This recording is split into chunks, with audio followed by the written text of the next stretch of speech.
This is the Lone Crater YouTube. We hope this video helps. You need two things first: a supported Motorola model and the app with permission.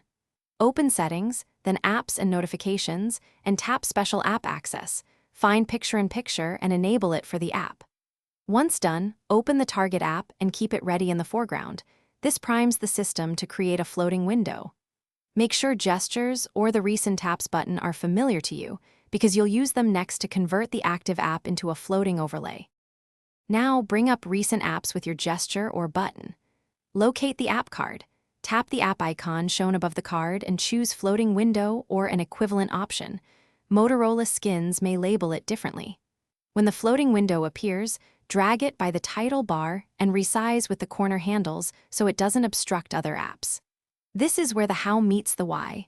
Floating windows keep a persistent, movable view so you can reference content while doing other tasks, maintaining workflow efficiency. To finish, position and pin or close the floating window with its controls. Pinning keeps it on top, closing frees RAM.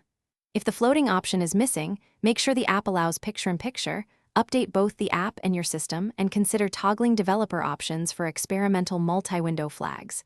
If problems persist, restart the phone, clear the app cache, and retry. This often restores the windowing service.